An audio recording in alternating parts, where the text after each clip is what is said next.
Thanks everyone for coming. I'm Artie Merritt, the BD go-to-market specialist for Bedrock here on the West Coast. Working with Sean, our SA specialist. We have a whole bunch of AWS people here, so if people have questions about anything, look for folks with badges similar to this, over there too. How many folks are familiar with Bedrock or use Bedrock? Nice. Oh, cool. There's a couple of key tenets. We just want to talk about Bedrock, and I'm really excited about the Agentic AI offerings that we've announced relatively recently. But for folks that aren't familiar with Bedrock, there's really three key things to keep in mind. The first is model choice. We have over 220 models available.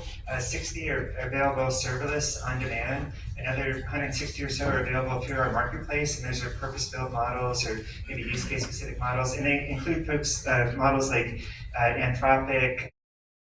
We just added OpenAI's open weight models. We have writer models. The writer folks are here. A host of different models to choose from. The second is all the features and functionality, things for guardrails, agents, which we'll get into, knowledge bases, all sorts of stuff. And the key thing to keep in mind is the data privacy and security. If you're accessing models via Bedrock, you can rest assured your data is not going back to underlying model providers. We're not using the data, they're not using the data, so anything you're doing that might be sensitive or with enterprise customers, that's another level of peace of mind there. And I'll hand it over to Jean to talk about our new Agent Core offerings. All right. Hey, everyone. So it's cool that everyone's heard or has been using Bedrock for a while. What we want to talk about is a different part of Amazon Bedrock. How many of you have heard about Bedrock Agent Core so far? Oh, cool. Still quite a few. The idea behind Agent Core is really to help you accelerate deploying agents into production. So really think about it as Bedrock overall is your inference platform. That's where you find your foundation models. That's where you find your knowledge bases, vector stores, all of that. That's within Bedrock.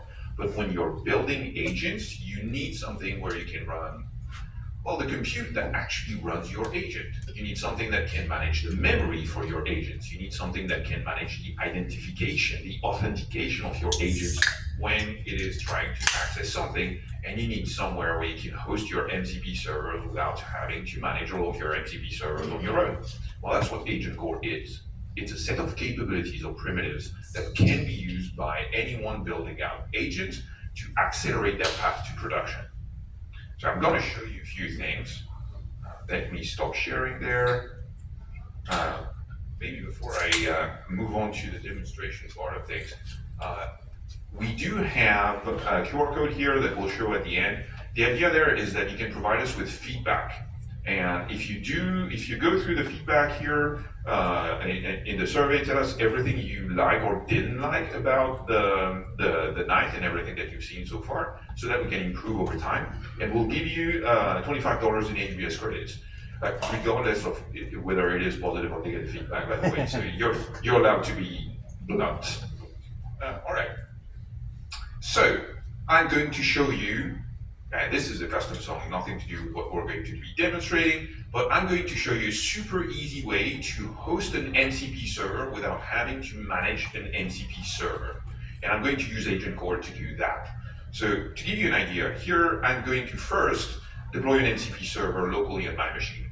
So if I show you, I have an MCP server, I'm using FastMCP there. Very, very simple MCP server where basically I'm giving two capabilities. Tools to my MCP, one that's going to be add and one that's going to be multiply numbers. Think of it as here, add the capabilities that make sense for your agents to consume. Pretty straightforward. Running it is really not that hard. I'm in my environment. I can say, okay, Python 3, I'm going to run my MCP server here. I'm running FastMCP, okay? Nothing magical there. And I can use it. So if I have on the same machine or on a different machine an MCP client, I'm going to be able to run my MCP client. And here my MCP client is just listing the tools. I can see that I have my tools. Cool. I still need to run my server. So that's not going to help me too much. I need to have compute. I need to have access to all of that. So what I'm going to do there is, rather than run the server on my own, I'm going to take my MCP server configuration, and I'm going to put it into a container. And that container, I'm going to provide it to Agent Core. So if I go into my MCP Agent Core, I'm going to show you that I have exactly the same code. My MCP server, exactly the same code. I have changed nothing in the code itself, but I'm not going to need to host my server anymore because I have my Docker file. So I can show you Docker file, nothing really magical about this Docker file. I'm just saying, hey, I need to have my requirements, in this case, fast MCP, and then I'm going to deploy all of that to a runtime within Agent Core. And I'm going to show you what it looks like in Agent Core. So if I go into my console, here, if I look at my agent runtimes, you can see that I've deployed my MCP server. I just deployed it just before. And what I have in my details there is basically I have an ECR container, an image that I've pushed to our container registry. And then I have my endpoint that is ready. So I'm not running any servers. I'm only going to pay when someone is doing MCP calls to my server. And I don't need to host it anymore. So I'm going to be able to provide these capabilities that I've defined before to any MCP client that I may have. And what would be the first MCP client that you think about? Probably your IDE. That makes sense, right? Or that only makes sense to me? Okay, well, that makes sense to me anyway. So what I did is I took the latest IDE from Amazon. I don't know if you're aware, but we released an agentic IDE that is called Kiro. So Kiro is really your agentic way of writing code. So it has like all the new and cool stuff that you see, the way to interact with MCP servers. So here I've defined just access to an MCP server. So you can see that I am giving it the URL for Agent Core. I'm giving it the name of my runtime, and I'm giving it a basically /invocation qualifier. This is just going to be standard. And here I can interact with that in an HTTP streamable way with just an MCP server. So it's super simple to set up.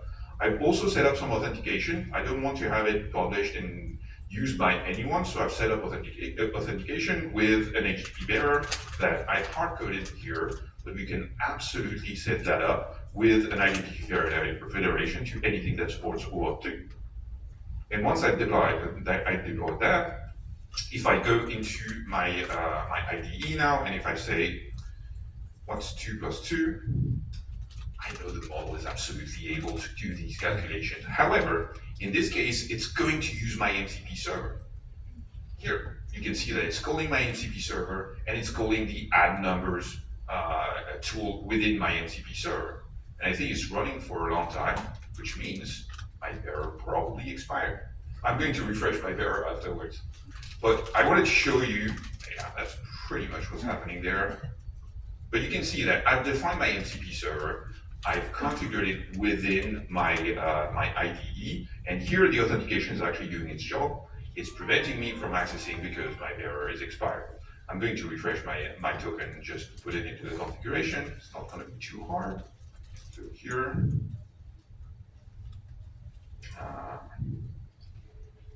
I've prepared for such a problem.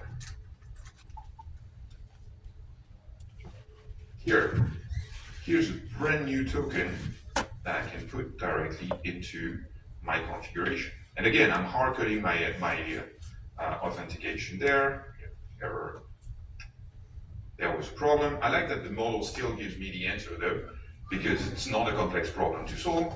So here I have updated my bearer, I've updated my MCP server, and I'm going to ask it 3 times 10 to the power of 6.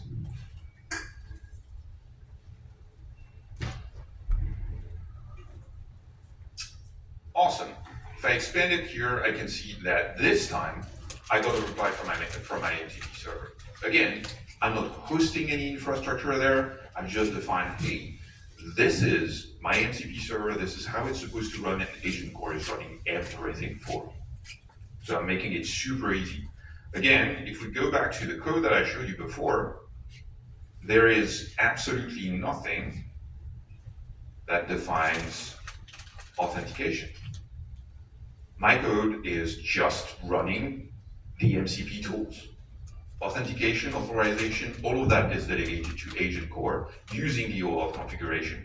Running the server, all delegated to Agent Core runtime. If I have 10, 15, a million users using my MCP server, I'm going to pay per request. Super easy to set up. Any questions on Agent Core? No? All right. Well, let's give Jean a round of applause. If anyone does have questions after, plays around with it. We're here available to answer questions, and if you have an account manager like Rosa floating around, they can bring us in too to help answer any questions. So first up for tonight, we have actually a great lineup of demos. The first up tonight is Emergent. Woo!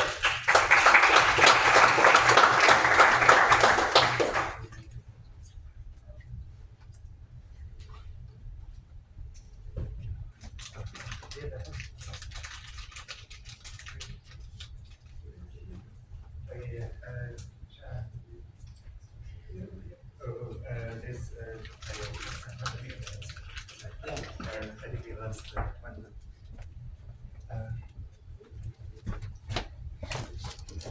Here.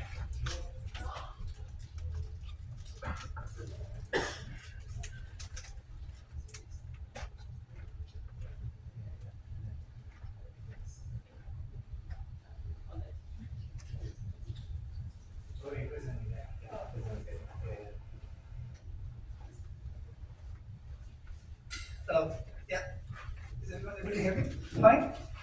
Yes. Loud and clear. All right. Yeah, hey, thanks everyone for coming. We are Emergent. So just before this demo, I realized I'm the first speaker. So you can imagine, like I was kind of hoping to do the demo in while waiting here for other speakers, and so I had to rush the demo, but that's the fun of it. So I wanted to show you a few things here.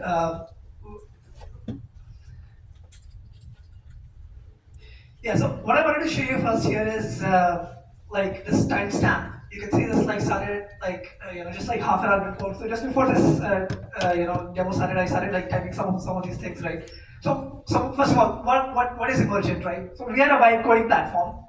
Have you heard of this term, vibe coding? Yeah. All right, yeah.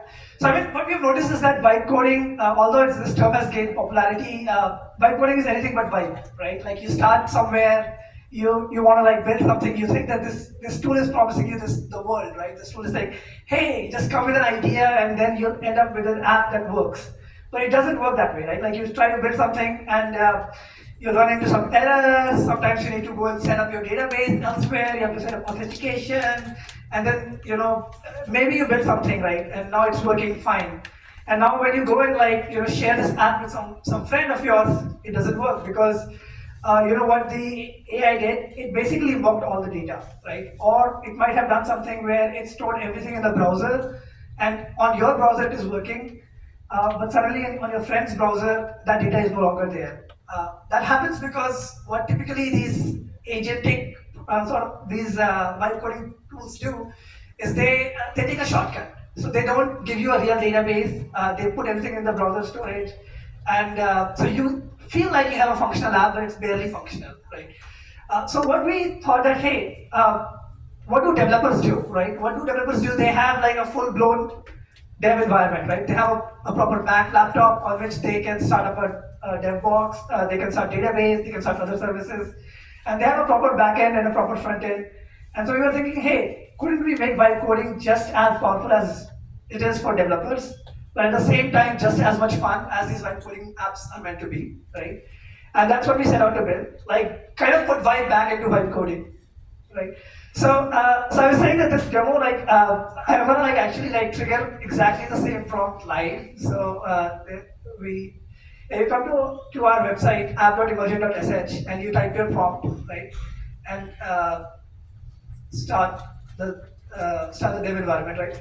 So what is happening behind the scenes is that, as I said, we decided to give our agent a full-blown dev box, just like an engineer would get. And so we spin it up in the cloud, and it'll maybe ask me some follow-up questions and things like that, right? And you might notice that we have like this tab-like interface where what ends up happening is that maybe I built something, right, but suddenly I had another idea and I want to like parallelize my work. Or maybe in this case, because I'm doing this demo live, I decided, hey, you know what, I'm not gonna take a chance and I'm just gonna like run 2 iterations of the exact same prompt to see what comes up, right? So we built it in a way where we'll let people multitask, right? So this was, talking about multitask, oh yeah, so I also built this, like, just waiting for this, I built this timer as well, just so we can like quickly see what's going on, like how long do I have, right?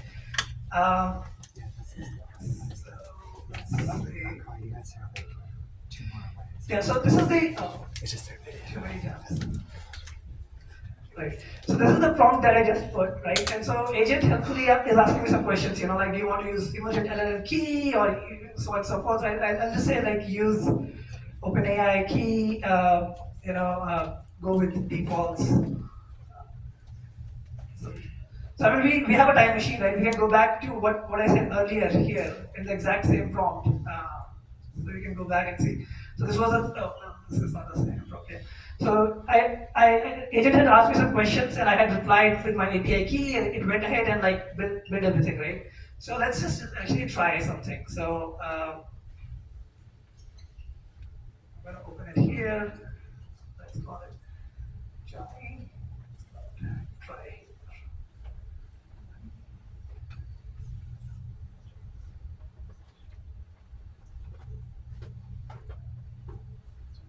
Okay, it says it's going well so far.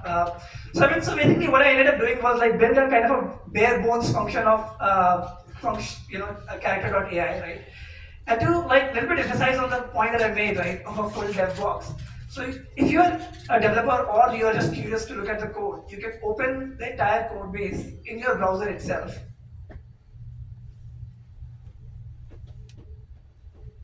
And what you get is a VS Code setup which is running in your dev box, and you can see your entire code. You can see there's a backend, there's a front end, right? And the backend is written in Python server, fast API, which is pretty popular with machine learning folks and everyone else who's trying to use Python for building backend servers, right? We just saw an MCP demo in Python, and front end is React, which is another popular way to build this. And you'll be surprised, like this is very hard to find. Like, can I build a white-coded app in Python where the backend is in Python and front end is in React? This like combination is really hard to find. Like you'll find like you'll find like Next.js or JavaScript, pure JavaScript, but very hard to like find this kind of a setup. So yeah, I mean, so another thing was we were told actually not to present slides. So. There's a financial penalty. Yeah.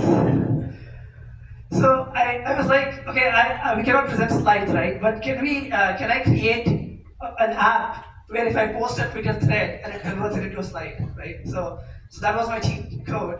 And so what I want to show you was this particular slide. So I just copy this link. And so what it is doing is essentially it's taking a Twitter thread or like a tweet and rendering it into a slideshow format, right? And so I mean this is actually a real live tweet of our company. We did hit 10 million ARR yesterday. So yeah, thanks. So we are growing really fast.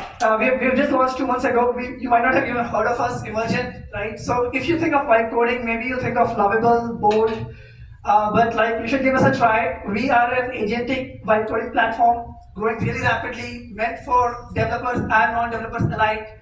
And you can do crazy things. Like it has blown my mind to what extent you can do things with Emergent. And I think, yeah, maybe I'll actually stop here and take questions because I also want to see if there are any questions. Anyone have any questions for Emergent? Folks, oh, there we go. How do you ensure data privacy? Like, how do you ensure that when the app tells you something, there is no data issues? No, that's a great question. I think like security is a very underlooked or overlooked phenomenon in vibe coding world. And what we are trying to do is we are trying to build it in a way which like follows all the best practices that an engineering team would follow. And I did not get a chance, but we also let you deploy your app. So like if you come here, you have an option for deployment. And so once we deploy, we put it in the exact same kind of infra that Emergent is running in, which is secured by default, right? So I mean, part of the reason we built Emergent is because we wanted to be a place where you come and end up shipping an app all the way to the end, like to your end users. So we take care of all those things. Any other questions? Well, let's give one last one. Where do you see the future of vibe coding going? Yeah, that's a great question. So I personally feel that like the developer coding, which is going really fast, Cursor and Cloud Code of the world, and the vibe coding, they're gonna like converge at some point. Like it'll be hard to tell the difference between a developer and a PM, and like it's just gonna converge. So that's where we see the future. Yeah, thanks everyone. Yeah. So let's give a round of applause. Next up, we actually were swapping to the Yutori folks. Do we have? Yeah.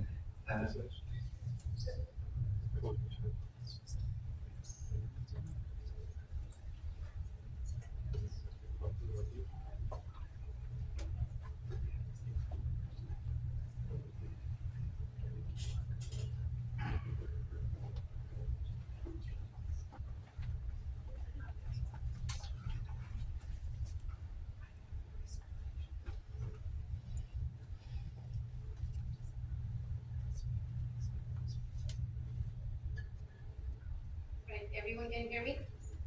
Yeah. All right. I did get permission to use, let me plug it in.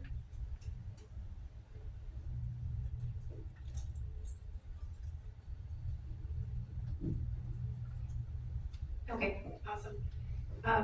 Yeah, so I'm Devi Parikh, a co-founder and co-CEO at Yutori, where we're reimagining how people interact with the web. This is going to be more of a product demo than sort of a dev demo, but we just launched our first product called Scouts a couple of months ago on June 10th. Scouts monitor the web for any information that you care about. And so, for example, let's say you're interested in keeping track of AI agent startups announcing any new funding on TechCrunch. You can set up a Scout for that. If you're looking for a pair of headphones and you want a notification when the price falls below a certain threshold, you can set up a Scout for that. If you're interested in tracking new offices opening in downtown San Francisco and you want a daily digest at 9 a.m., you can set up a Scout for that. If it's hard to find slots in your local baddies for Monday 7 a.m. slots, you can set up a Scout to let you know when a slot is available so that you can go ahead and book it. If you're looking for apartments in a certain neighborhood, in a certain city, below a certain rent threshold, you can ask to be posted about any new listings that show up. Let me show you what this can look like. So let's say you want to read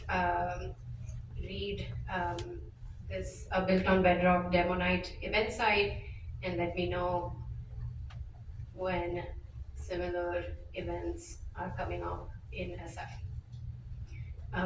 It will analyze this query. It will show you a few different options. Maybe you want to be notified every week for upcoming events. Maybe you want it whenever new events are showing up, or maybe you can be like every Monday morning at 7 a.m. However you want to set that up. So in this case, it figures out that you've asked for Monday at 7 a.m. So that's the default selection. But in this case, I would say just let me know whenever similar events are there. So the scout is now out. It's scouting the web, monitoring various sources of information to find you what you're looking for. While that's running, let me show you the rest of the product experience. And so in this case, I'm looking for, let's say, a gaming monitor, and I set up a scout to let me know whenever the price falls below a threshold. That's the same thing. I can either ask for notifications at periodic times, or I can say whenever the price falls below $1,000. The scout is out. It's going to tell you that it will send you an email whenever it has found something. You can go to your scouts. You have a list of all the scouts you've set up. This most recent one shows up at the bottom. And whenever it finds that price threshold, it's going to send you an alert. Here it's telling me that it's available on Amazon. There are links that I can click on. It takes me right to the product. And so if I want, I can go ahead and purchase it. You can view these Scout reports on the Scout page. So here I see the same information. If I want to send someone that link to the report, I can do that. Let's take a look at a couple of other Scouts. This one is following long COVID treatment stories. You can hover and get links to those individual articles where the information was available to check it out. Here's a scout that I think was monitoring any popular tech startups. I can edit it, and if I want it to be just AI startups, specifically not tech startups, I can make that adjustment. I can change when I get the notifications and all of that as well.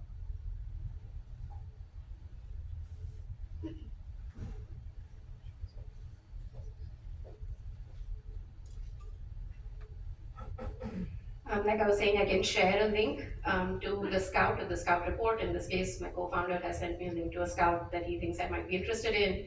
I can click on it, I can take a look. These are just wholesome stories on the internet. Who doesn't like a daily dose of delight? And I think this is neat, so I go ahead and subscribe to the Scout, and now I will get those notifications as well when he does. So what's happening behind the scenes here is a full-blown agentic search. It's a pretty powerful machinery here. The planner is first deciding based on the query. So this is 2-bed, 2-bath apartments in Mission District. It's deciding what set of to-dos it's going to go through. It starts doing each one. So here first it searched on Craigslist. It found a whole set of listings, and now this is a web navigator navigating on this Craigslist page to verify if this information is correct, and then it will go ahead and send you a report based on the findings. Here's another example. Here's a report that's come back. It's telling you how many websites it browsed, how many agents were involved. You can inspect the work that went on behind the scenes. And same thing here, it's looking for office openings on Reddit in San Francisco. Let me speed it up in the interest of time. And so here again, it's gone through. It has these agents out searching for information on Reddit using certain phrases. If it doesn't find anything relevant, based on that, it expands its search. And so now you'll see multiple agents searching for other relevant phrases to find you this information. And at the end of it, it compiles this finding, which is then surfaced through you both over email and on as a web report.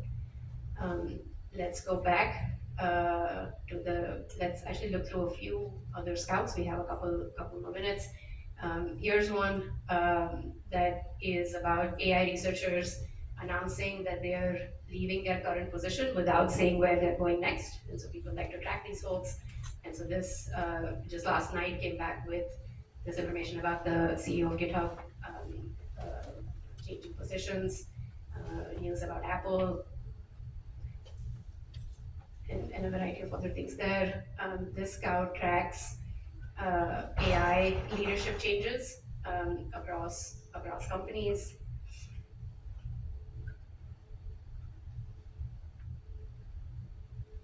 This one's tracking startup stealth launches, so startups coming out of stealth that we can be looking at here. This one had gotten quiet. So this one was actually set up way back when. I think Dhruv had set this up originally, and I think I might be subscribed to it. But this was even before we had launched the product. And then all of the meta drama with Alex Wang and all of that happened, and so the Scout had captured all of those things as it was going on.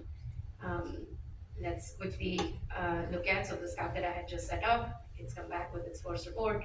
And here are pointers to other similar events that it thinks someone who's interested in this event would be interested in. So yeah, that's everything I have. Product access is behind the waitlist. If you're interested, sign up on yutori.com. Does anyone have any questions?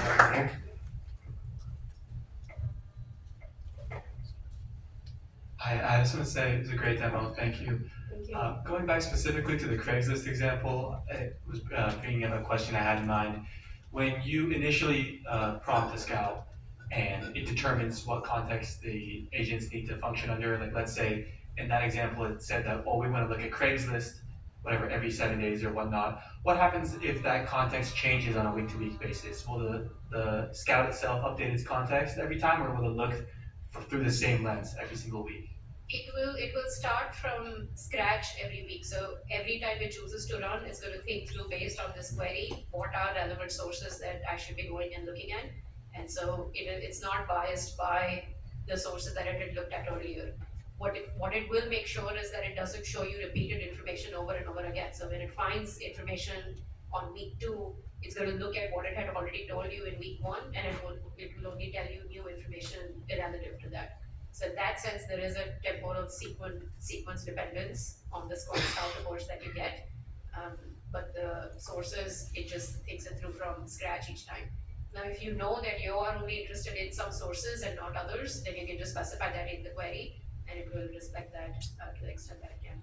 When you don't specify like an update time, like for example, now you said every week, but in like the daily monitor example, you just want it constantly looking. How does it determine the back end? How to continuously look? Yeah, so the question was, if the query doesn't specify the frequency at which you want a report, where the assumption is it's constantly monitoring, then how often does it keep checking? Right now, so the default is it will run every hour, but it has exponential backoff. So if it doesn't find information the first time it runs, then the next time it will be slower. If it still doesn't find anything new, then the next time it will be even slower. And there's guardrails around how slow it will get and how fast it will get. But that's how it's operating. There is quite a bit of low-hanging fruit on doing it intelligently based on the query. Then based on the query, you can probably tell how quickly this information is likely to change. So there is low-hanging fruit on just doing smarter scheduling. But this is what we have for now. Well, let's give a round of applause. So, next up, we have the folks from Skyfire.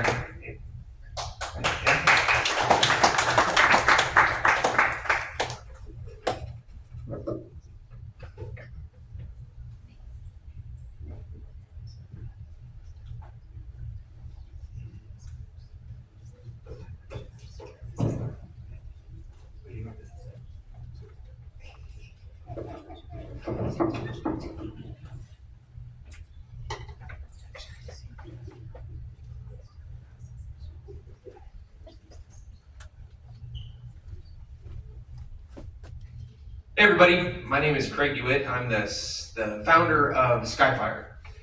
So Skyfire gives agents and AI platforms the ability of delivering identity information and payment information to get access to websites, to programmatically get access to MCP servers, and get access to other agents. So just so I understand the audience, how many people here are like actively building agents or agentic workflows? Okay, cool. How many people here are from like enterprises that are looking how to leverage agents or monetize agents as like paying customers? A couple. Okay, awesome, great. So what I'm going to show here are an agent that leverages the capabilities that Skyfire has to go out and accomplish a task. So what we have found is that agents are really accessing information in one of 2 ways. One, you'll access via a website. The problem with accessing a website, if you're doing any kind of web crawling today or web access today, especially as you get to scale, you're going to start getting 403 errors because the bot manager is going to identify that this is non-human traffic and they're gonna stop your agent from being able to access those sites. Yeah, I'm seeing a lot of nods. There's a huge problem there.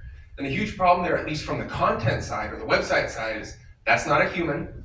It still costs server costs, and I can't serve it ads, right? So these websites, at least on the content side, primarily want some degree of payment in order to deliver access. And in some cases, that payment is cheaper than the cost that you have to go through the reverse proxies and stealth mode and fingerprint spoofing in order to get access to those websites.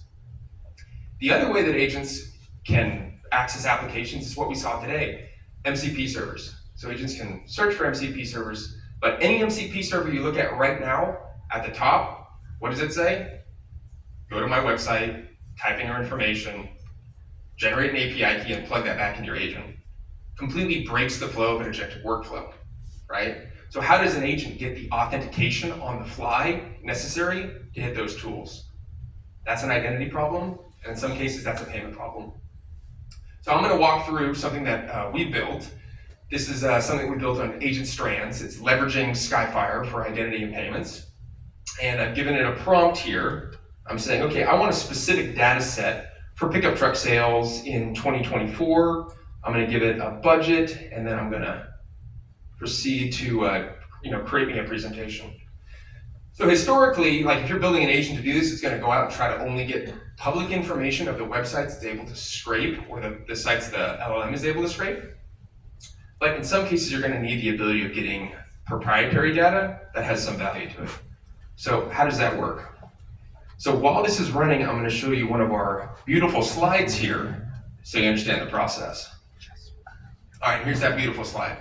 So the first thing that Skyfire offers is we offer service discovery. And that means we have a directory of services, that's websites, applications, and other agents that can be searched to see, hey, where are agents accepted as first-class citizens to be able to access those services. So once you get back an MCP server or a web address, now your agent has a problem. How does it get access? How does it get access to an MCP server? Well, today it can't. It breaks. It needs a human being to go do that. So I'm really excited to be able to show you today, for the first time, agent account creation on these services on the fly. Then it needs to be able to sign in, do the handoff of credentials, and then finally access the tools, and then where necessary, complete a payment. Awesome. So here is the interface ADT, and we've worked a bunch of great stuff with the AWS team for this demo, so thank you guys for your hard work and support in those Slack channels. But here's what the agent did. So the success is completed, the task has been completed successfully. It found the right seller. It passed the budget check that put in. It was able to successfully purchase the data set, retrieved it, and then created a presentation. So we can walk through exactly what happened here. Let's go, this is what was running the actual agent. Okay, here we go. Awesome. So here's the actual flow. The first thing that happens is the agent calls Skyfire and says, hey, is anybody selling pickup truck sales data in the United States for 2024? And what Skyfire gives back is, we look at the directory and say, yes, there is a service, and this service is a real data marketplace. They're called Carbonart. Historically, they have sold to financial institutions, but now they're selling to agents using this process. And what they get back is the MCP server, which is great. So now what that agent does is it installs the MCP server, which is right here, but you have a problem. Anytime you install an MCP server, guess what? It's the first time the agent's interacted with the MCP server. There's no credentials, no authorization to access that service. The agentic flow breaks, right? But this is where Skyfire really comes in. So looking in is a great feature, ADT, actually looking at the trace over here, here's what happens. The first thing the agent does is it calls Skyfire and says, hey, give me a KYA token. KYA token is a cute way of saying know your agent. So anybody in finance, you have know your customer, KYC, know your business, KYB, know your agent is KYA. So it's information on the principle behind the agent, user or business. Skyfire delivers back that information to the agent via JWT token, right here. Now it takes that JWT and it passes it directly to Carbonart via the MCP server, via the tool create account and log in. And what that allows what that allows the service to do is it creates the account from that token. Within that token has the information that any service needs. It's the same thing that you come in and type in the forms. It's usually a verified email address, a first name, and sometimes a last name. In this case, CarbonArc uses Okta or Auth0. So Auth0 receives this KYA token, creates the user account in the IAM, and then responds back with access tokens to be able to hit the service. So now that it has the access token to actually start hitting tools on this MCP server, the agent searches the data set, it finds that data set, it gets pricing of the data set, and then it creates a payment token. So in the same way that we create an identity token for this agent, we can now create tokenized payments. For micropayments, we use USDC, which is a stablecoin that allows instantaneous cross-border payments. For the e-commerce customers we support, we allow tokenized credit cards to be delivered that can either be paid via an API or inspected and then plugged into a UI. If you've ever tried to do checkout via a UI, by the way, you've probably hit some kind of anti-fraud checking. This is where partnerships that we have with both the bot blockers as well as the fraud detection services within the UI respect these KYA tokens and will allow this agent with verified credentials to then make a payment and complete the checkout. And so finishing this up, they download the data set, retrieves the file, and then uploads a CSV. So if I scroll down, let's see what this agent was able to do.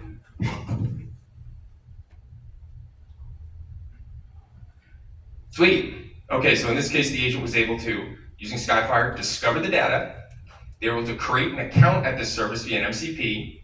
They were able to find this data set they wanted via tool search, and then finally make a payment for that, and then complete their task.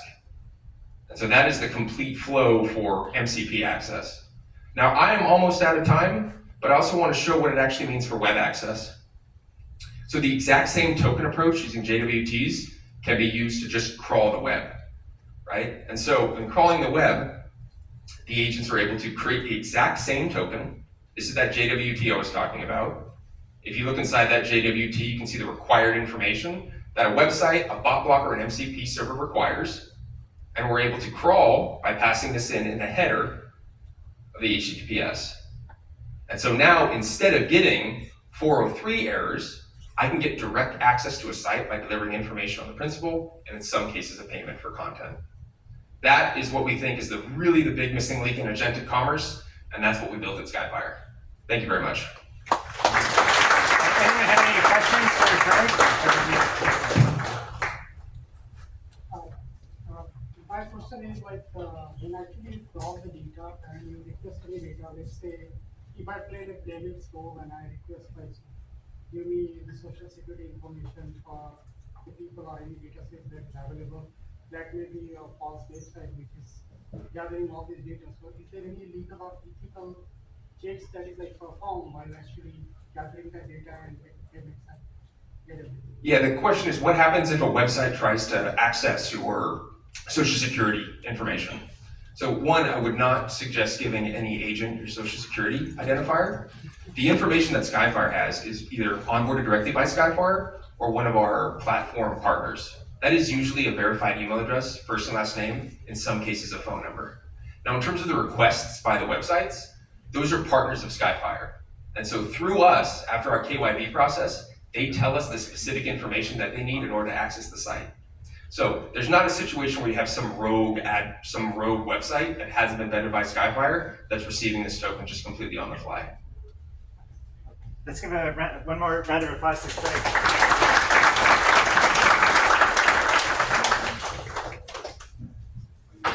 So next up we have the folks from Verba.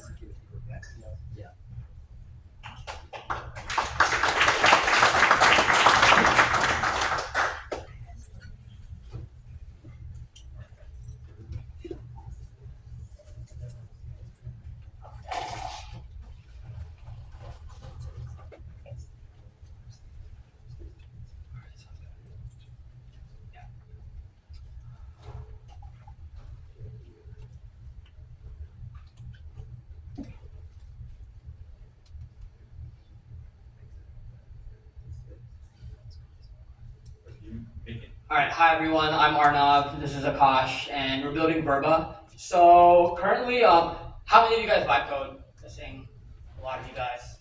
Yeah. So the biggest obstacle with like vibe coding right now is the context that you have to put into your LLMs. You can go copy paste your context into ChatGPT, or if you're coding something, you could try to eventually hit the context limits in most LLMs, unless OpenAI decides to release another one. But this is why we're building a contextual layer on top of your code base to better understand your code base as a senior engineer. So Akash will go walk through our workflow.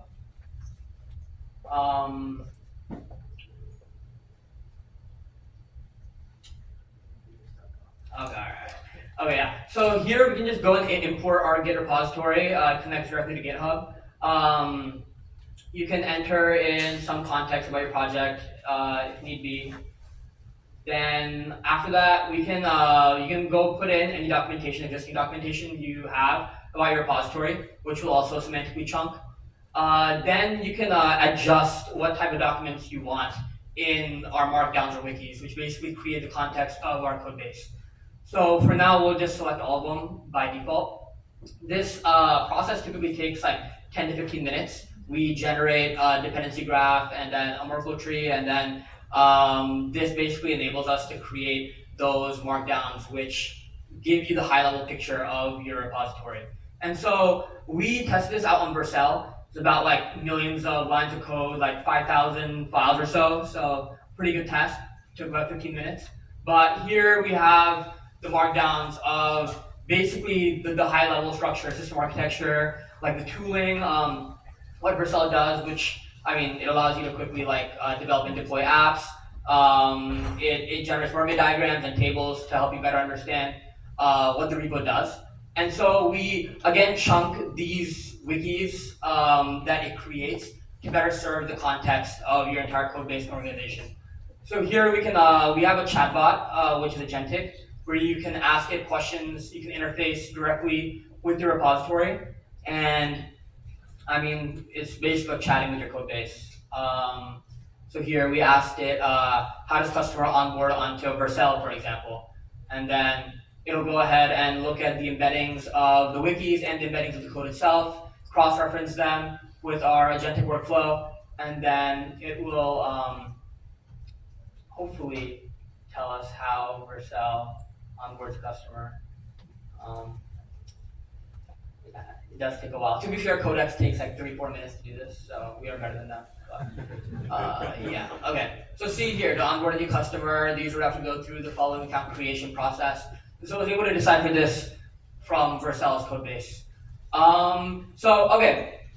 We went and built this out, but I think a great way to interface with this is through Cursor. Because currently with Cursor, you can't index private GitHub repositories. It's not a thing, and you can't really input your context into Cursor because of its limitations with its context windows.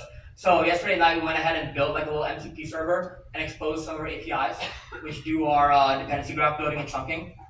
And so here we deployed our application, which is hosted through AWS CDK. And even though I was working at Amazon, we use the CDK a lot of times, and it's very repetitive. And it's surprisingly, OpenAI is pretty bad at actually giving good code for developing CDK code. And so here we chunked a bunch of my old projects with CDK, and this MCP server has access to them. And we'll go and ask it to build a template with the MCP and see if you can do this with all the code it has, all my previous code that it has. So this is the first time we're running this. We're not really sure how this is gonna work, but we have not tested this. yeah, well, we'll see how this goes. Live test, all right? Yeah, so we asked it to use Verba to take a look at the Verba strands repo, which is where a lot of CDK code is, to create a sample CDK framework, which we can deploy. This is basically the cloud development kit, for those who don't know. So this is where you can go and deploy a bunch of AWS services programmatically. So here it uses, so here the Verba list pages tool, this actually lists all the pages in the wikis and try to find the wiki pages that are relevant to building the CDK. And then it does a semantic search to use our RAG capabilities to find services or to find the code of the services that it needs to build a CDK code. And then, I think it's doing the right thing, yeah. You create a directory, and then hopefully it starts building soon. Yeah, it did a code search, so it searched through our code, and I believe it got the top K results, yeah. But yeah, again, cursors, agents are pretty, okay, it seems like it's creating CDK product structure, but, okay, yeah, but like, you can go create markdowns of your project, interface with them. We've tested this with multiple evaluations and benchmarks, and our RAG inquiries have done a pretty good job. And so we believe that with creating a contextual layer on top of your code base, it can greatly boost agentic workflows, not only in Cursor, but even Agent Core and other agentic capabilities in the future. So if you guys think you have any use cases. It's creating an app.ts. Yeah, it's creating an app.ts. Okay, it's creating an entry point to our stack. So yeah, this is basically some of the code that I've written. But anyways, if you guys think you have a use case where you guys are tired of contextualizing your code bases and you want to just quickly chuck context of your entire organization using our platform, please reach out to us. Thank you. Does anyone have any questions for the Verba team?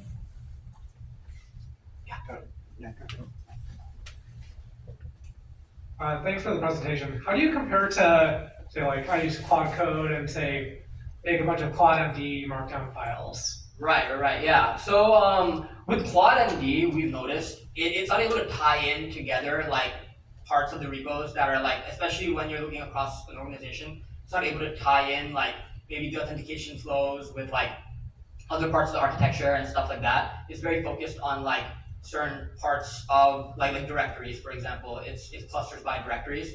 And so it doesn't do a good job of, I guess, being like that senior engineer that actually understands like different parts of your repositories and are able to bring them together. And so when you use Claude code sometimes, you can see it out in the output as well, and the benchmarks reflect that. So, yeah. Any other questions? Well, let's give a round of applause.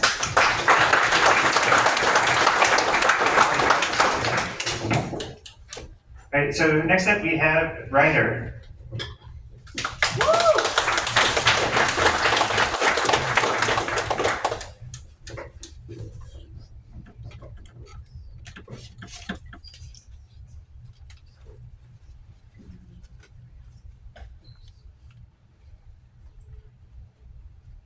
Okay, can everyone hear me?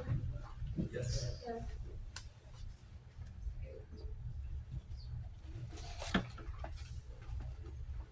All right, well, hey everyone, I'm Ashley. I'm a developer advocate at Ryder, and today I'm going to be going over a brief demo powered by Amazon Bedrock, as well as Ryder's Foundation Pallmeyer models. So, brief overview of the example. It is a text-to-SQL agent, so a user enters a query. Our agent will translate it into SQL, execute it on a baseball data set, and then return the results. Before I get too far into the weeds in terms of all the components that actually power this example, I just let's actually get through the demo and show what the end result is. So let's start with a simple query of what player has the highest salary. All right, so I have trace mode enabled, so it's going to show me a few things. It's going to show that it's getting schema, querying the database. It's going to show me the actual SQL that it's querying the database on, and then it's going to show me the results. So it's going to say the player with the highest salary is Alex Rodriguez with an astronomical salary. But before I hop into the components, I just want to say, obviously, a baseball data set is very simple use case. But this is just meant to act as a blueprint for potentially more enterprise use cases, which is what Ryder specifically caters to. But now that we've seen a quick example, let's actually look at the components that actually power this. So I think this diagram does a good job of showcasing that. So we're gonna go left to right. Let me zoom in a little bit. So starting on the left, we have the user, and they're going to enter a query.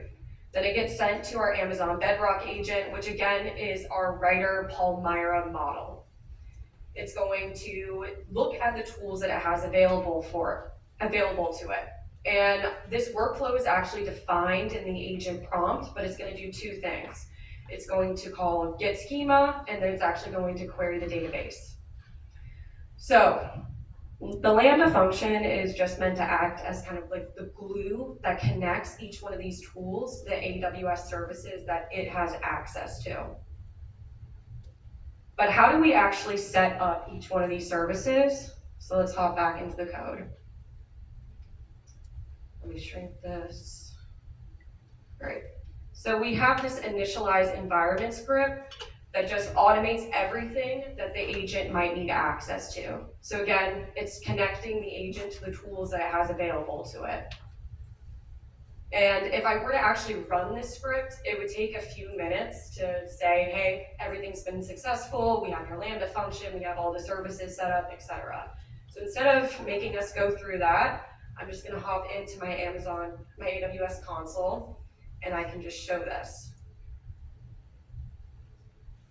All right, so let's look at the code. Let me zoom in a little bit. All right. All right, so we can see the two different tools that the agent has access to. So we have get schema first, and then we have query database second. And again, if we look back at this workflow diagram, get schema has access to AWS Glue data catalog. So we can head over there, and then we can see all the table data that, again, a crawler will be able to go through, the agent will be able to understand the schema, and then it will be able to generate a SQL query.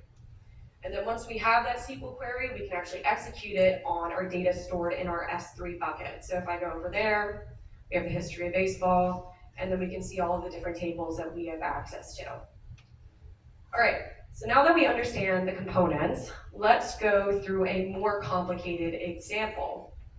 So this is really small, let me just copy it and then I'll bring it over. All right, so we're gonna ask, find the top 5 players who won more than one award in the same year, ranked by number of awards won, and show their salary for that year. So this is more complex, right? We're getting into table joins, aggregation, and ranking. So if I were to execute this, again, now we understand the different tools that we have access to. It's getting the schema, it's understanding the schema for each one of those tables, it's creating a SQL query, and then it's actually executing it on the tables.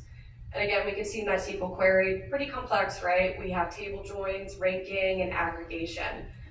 I used to be familiar with SQL, but this is something that I probably would not be able to do today. So this is just showing the power of coupling writers' models with Amazon Bedrock and the power that you can do with it. And obviously, there's a wide amount of applications in an enterprise use case. But I do want to pause there. Are there any questions in terms of what I've kind of shown here or writer capabilities in general?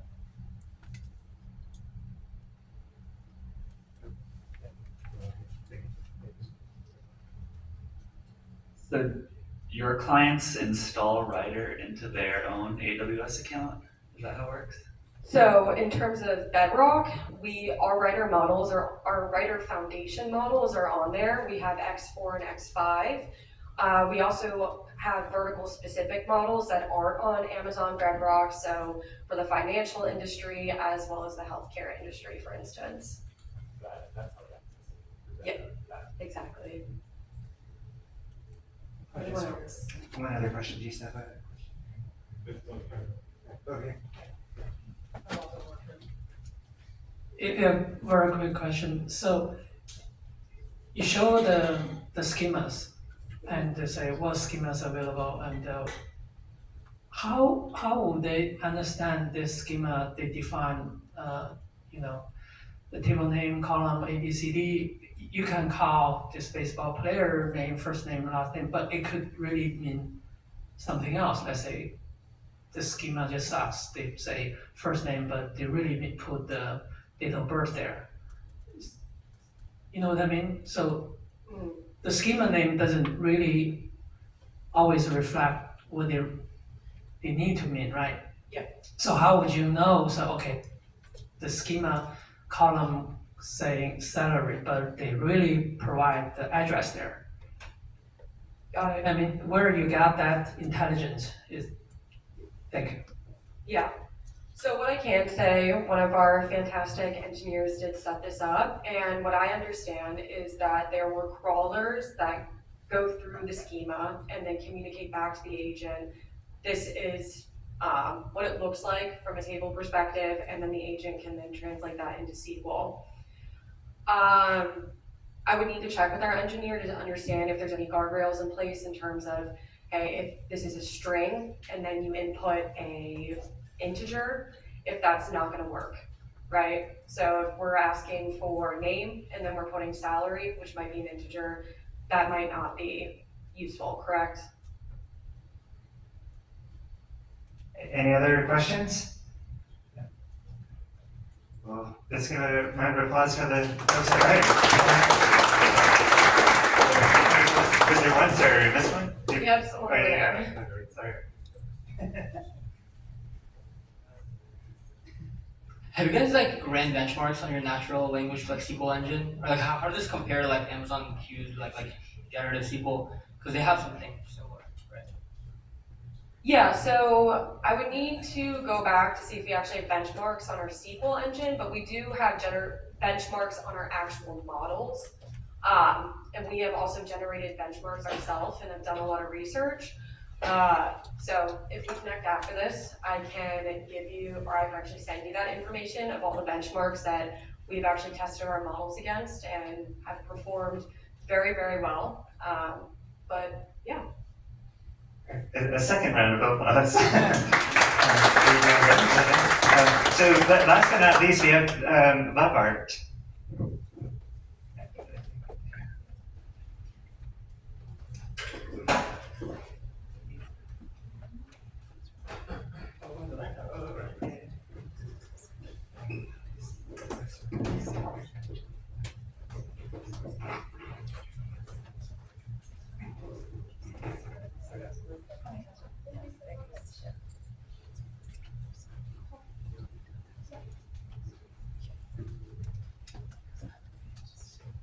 Hello everyone. My name is Ying. I'm the head of growth at Lovart. I'm not sure if you all have heard of Lovart before. We're the first design agent, which is very different from like all the demos you have seen today. We launched the beta back in May, and then we launched to the general public in late July. It's been like only a few weeks, and we've been making a lot of improvements on the product. Today I'm going to show you all like a specific use case we put together, just like really showcase like if you're not designers yourself, if you don't have like official professional designers on your team, you can still use Lovart, the design agent, to design anything you want to come up with, and then deliver like for like branding, for poster, like for marketing purposes, or even like you can create like a storyboard like for any commercial purposes. So let's say the prompt I use today, basically let's say I'm a lo-fi music beat maker, and I want to build up like a music label for locals in San Francisco. I asked Lovart to help me design a brand logo of this label. And then agent started working. The first check-in with me as a user basically was like, hey, I came up with like different styles. Which one would you prefer? It gave me different options, and then I basically told the agent, hey, I really like a specific one. And then continued, basically generated like 4 different versions using a specific style. And then it asked me which one would I prefer. And I told the agent like, okay, let's go with the number 4, which is the last one.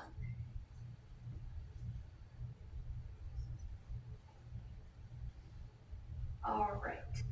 And then it basically like didn't really, without me asking, it went ahead like creating a business card as well, just like kind of like expecting what I would really want to ask. And then it asked me like, okay, which one I want to see the next. And then I told the agent like, oh, I actually want to see some merchants, like t-shirts, like vinyl covers, stickers like that. And then I came up with like different versions, like for different kind of like merchants. And then the next thing is like, think about like, oh, this is a music label, right? And then the next move from the agent is like, okay, do you want to like social media, digital assets, or some brand guidelines? And I told the agent is like, oh, let's actually create some like social media materials so I can promote this, like our brand on social media. Here we go.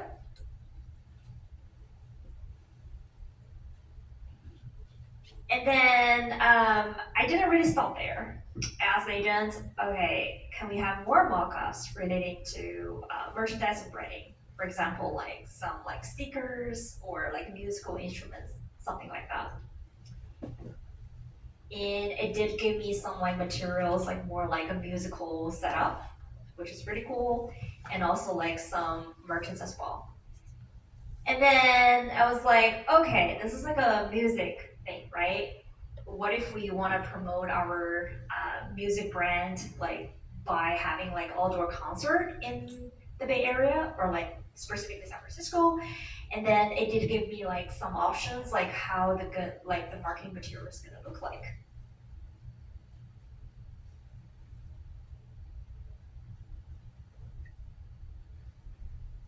And then I asked Lovart, okay, I want to have more mock-ups related to this music label, and they gave me like a different versions, like more variety of like things I could actually really leverage promoting.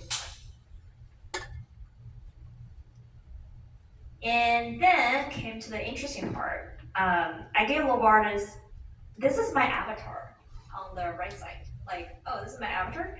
I want to basically integrate my avatar to this brand. So like basically I can wear the hat like using the brand myself. And then it gave me like, it gave me like a really cute like avatar, like, you know, just wearing a hat using the brand.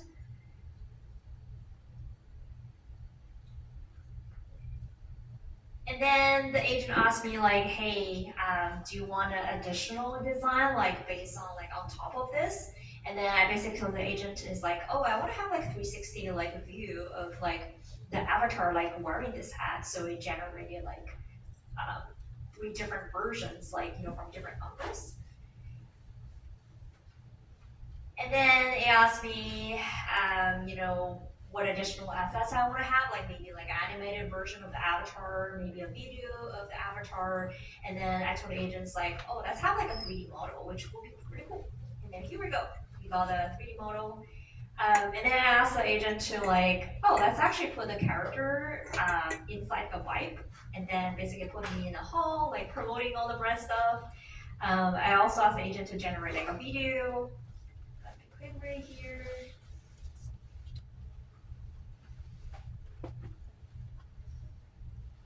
Yeah, and I was not really satisfied with the video, the first one.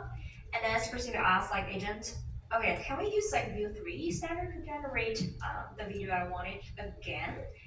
And it gave me very cool.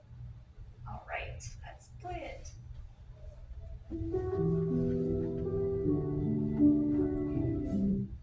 It's really cute, right? Yeah, so this is the demo. I think the key message that we're trying to deliver here is like, you know, again, like as I mentioned at the beginning, like if you're not like professional designer, you don't really have official like professional designer on a team, like you can still use Lovart to like create like very professional deliverables, like for all the commercial purpose you have. We do have like a very powerful like feature called chat canvas. It's really hard to show here because it's a replay, but if you check it out on our website, use it out. Basically, you can let's say this is like a one poster, and you can just start a chat directly on the canvas versus like talking to the agent. So that's a really, really convenient, like for you as a user to like basically like communicate with the agent and come up with a design like you want to actually polish on. We have a lot of like cool features coming up. We just launched to the public in late July, so stay tuned for like more updates very soon. Thank you. Does anyone have any questions about Lovart?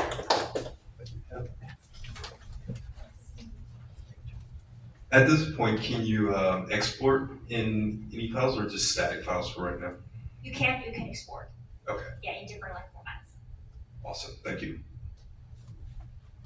It sounded like you were also mentioning that agent was prompting you too, if you wanted something different. Was that right? Or, yeah. So I think what really differentiates our product from like some competitors or similar products is like you can use the chat, like communicating directly with the agent. You can also use like what we call a canvas here. We call it chat canvas. You can just directly start a conversation there, and then it immediately gonna start populating a new version for you, like on the right side. So the canvas is supposed to be like a place like you design everything, like, and then you can just go from there. Anyone have any other? Oh, right over there.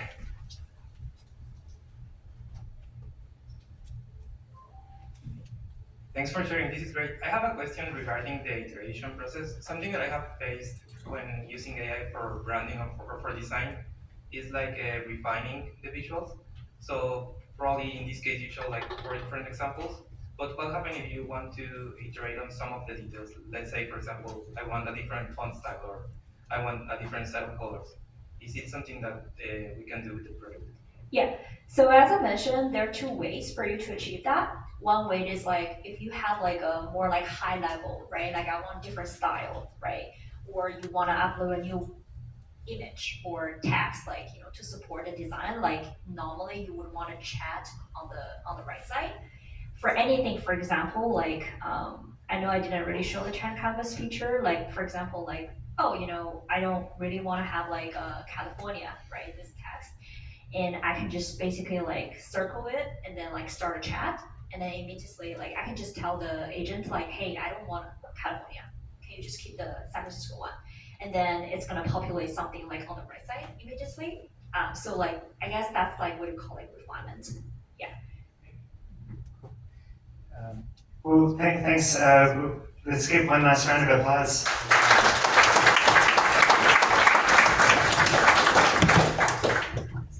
So that was all our demos for tonight. We definitely appreciate everyone coming out, and hopefully you all enjoyed them.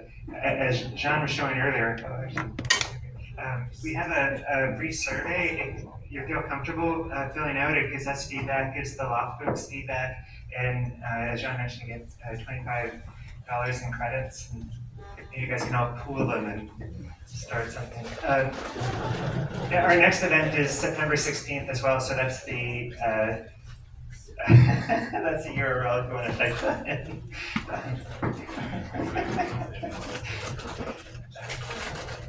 Anyone that registered that signed up for like the newsletter now, we'll send all this out to you. I think there's still probably a little bit of food and drinks left over, so you're welcome to hang out and continue networking. But thanks again everyone for coming. And there are AWS folks floating around if you have questions about it.